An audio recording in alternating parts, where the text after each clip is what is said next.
Good morning, YouTube. Thought I'd shoot a quick video today, again, about my other hobby, which is Brazilian Jiu-Jitsu.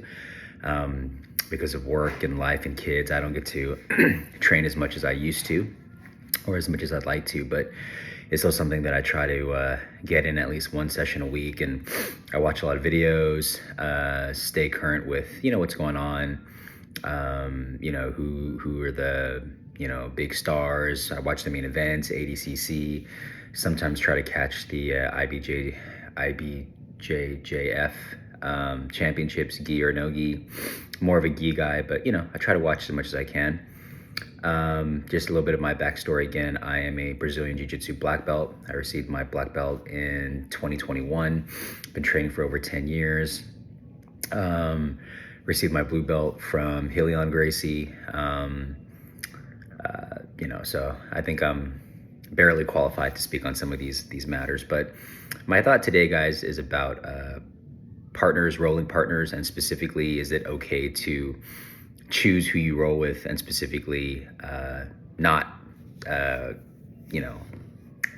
should I say it, not wanting to roll with certain people or rejecting their request to roll with you. So I think why this matters, why this is important, is because especially as newer belts, white belts, blue belts, where people tend to be spazzy, there's a lot more potential for injury. But even as you get into the higher belts, people who are spazzy, and not even spazzy, just people trying to be overly aggressive, people trying to prove, hey, I'm better than you, or I'm a lower belt, but I'm going to tap you because you're a higher belt. The testosterone starts going, the ego starts going, people start, ripping on toe holds and ripping on arm bars, and people can get hurt. And, for someone like myself, I'm an older, I'm 43.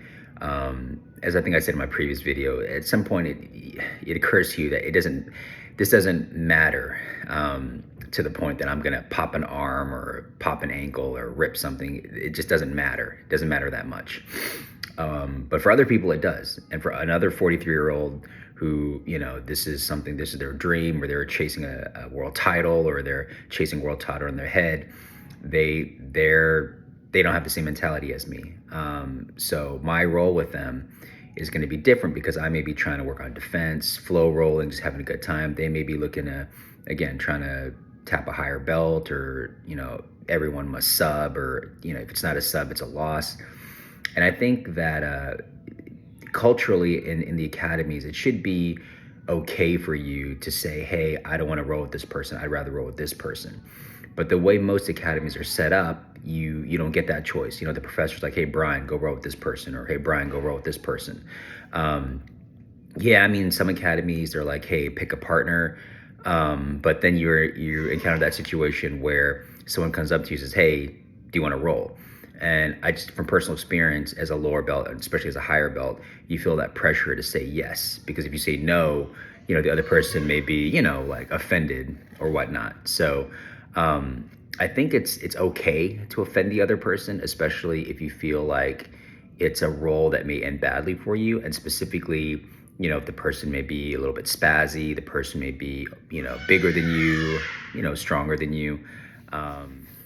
The person may be stronger than you, whatever the case may be, younger, more aggressive, and you feel that pressure to say, yeah, sure, let's roll. And in my situation, usually my gut was correct, and whenever I had that kind of apprehension to accept the role or to begin rolling with the person, sometimes, I tweak something, strain something, I've broken a few fingers, and I want to let you guys know, for whatever it's worth, looking back, hindsight being 2020, it's absolutely okay to say, and you should say, no, I don't want to roll with you, or, think of another excuse, hey, I'm going to sit this one out, but again, when I say that, a lot of times, I think it really starts with the professor, it starts with the academy, because culturally, a lot of times it's frowned upon to sit out roles or to say no to roles. I remember at one academy I was at for a while, a very well-known academy, the professor was like, when I was getting promoted, the professor was complimenting me. He said, hey, Brian, one of the reasons why he's such a great asset to the academy is, hey, he'll roll with anyone. He doesn't complain. He rolls with anyone, big, small, aggressive, not aggressive. He just doesn't ask any questions. He just rolls. And at the time I was like, oh yeah, that's a great, yeah, I'm that guy. But then I thought to myself, and yeah, but I actually injured myself more often there at that academy than I wanted to, because I didn't turn down the role. I was like, yeah, sure, I'll roll with this 20-year-old two-stripe blue belt who's out to set the world on fire. And it's just not worth it, guys. And what I'm if you're chasing the world title, if this is your thing, if you train 5 times a day, then maybe it's worth it to you. But I think for the most people who are training jiu-jitsu, it's a pastime, it's a hobby. You're doing it for exercise, you're doing it for friends.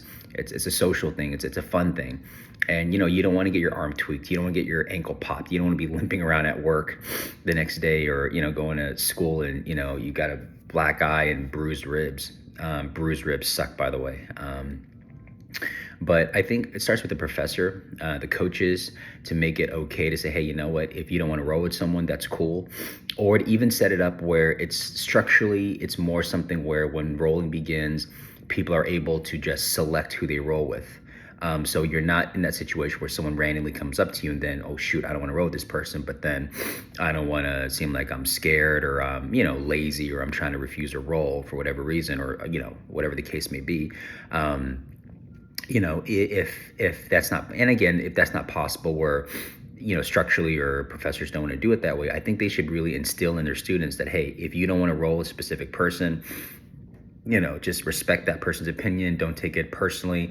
Again, maybe it's a size issue, it's a youth issue, it's an aggressiveness issue. Stylistically, it's not always going to be a best fit. Jiu-jitsu is funny because what really applies in every other sport doesn't for some reason apply in jiu-jitsu. Like, you would never say, hey, Shaquille O'Neal, you go, or Steph Curry, go guard Shaquille O'Neal in the block, right? Guard him, post him up, because you're both basketball players, right? Fair fight. Don't be scared, Steph. Just defend him. What's the problem? That's insane. Shaq's 7 foot whatever, 300 something pounds. Steph is a shooting guard. But in jiu-jitsu, right, if I am 5'10", 42-year-old, 170 pound, whatever, and some 6'4", 4-stripe purple belt, or black belt wants to roll with me, oh yeah, go, of course. That's an even fight. You're a black belt. You outrank him, or you're equally ranked, or whatever. Or you're both guys, whatever. What's the problem? And it's insane. Like, why would that make sense? And again, I'm not saying accepting those type of challenges or doing it in a safe environment isn't good for your jiu-jitsu, isn't good for your evolution, your progression, because you need to feel pressure, you need to feel strength, you need to work on your defenses, you need to be able to figure out how to work around and with stronger, bigger people, both offensively and defensively. But the idea that anyone in a jiu-jitsu class should be able to match up and spar and roll, and if one person refuses or is apprehensive, then they're weak, or they're scared, or they're not stepping up, I think that's preposterous. Because again, it's like a wide receiver playing offensive lineman, or a kicker trying to rush the quarterback. Yeah, you're both football players, but you're different positions, different strengths, different body structures, different everything. Jiu-jitsu, I think, has to, or should, in as a cultural thing, make it okay, acceptable for people to be like, hey, you know what, don't want to roll with this person, because I just don't want to roll with this person. They could hurt me, or you're too aggressive, you're too spazzy, or I'm just not in that same level where my intentions, my motivations for training and rolling are not the same as yours. And it should be okay to say, hey, I don't want to roll with you, or maybe I'll roll with you later, or never. I think it's just like I mentioned in the earlier video, there should be classes available where people want to roll with other people who are non-competitors, right? People who aren't doing CrossFit training and taking supplements and swole and all that stuff. People who just want to have a good time and roll and learn and have fun. Because you put that person in someone who's only going to competition classes, that other person is going to get destroyed. They're going to get demoralized. And I think in jiu-jitsu, again, it's just this mentality, this culture of, oh, you have a belt, you have a gi, it's an equal fight. Yeah, if you're someone like me, I'll go slow. I won't wreck someone. I'll understand, that, hey, this is a younger belt, or this is a weaker person, there's an older person, I'll roll according. But honestly, guys, a lot of people, guys and girls, don't do that. They go 110% regardless. So again, I guess the point of this video is just, let me know your thoughts, guys. Just looking back on some of the stupid injuries I've had, 99% of them were because I was rolling with someone spazzy, strong, young, super hungry, just wanting to, tap a higher belt, just want to prove themselves, impress the professor. And I knew that. And in future roles, I should have been like, hey, you know what? We're not a good match. We're not a good fit to roll. because what is it going to prove? Who wins this roll at 6:47 p.m. in Houston in some unknown academy? You know, what it's IBJJF going to see this? Hickson Gracie going to see this? No. You know, you should roll with people and train and roll based upon what you're looking to do, progress, get better, offense, defense, again, progress, getting better every day. But you can't do that if you're injured, if you've popped a rib, if you popped an ankle, if you've torn a ligament. You know, you can't do those things. So in my opinion, guys, if you don't want to roll with someone for whatever reason, say it. Say, hey, you know what, I'm good. I'm going to sit this out, or I don't feel comfortable rolling with you. And as coaches and professors, I think you should empower your students to say that as well.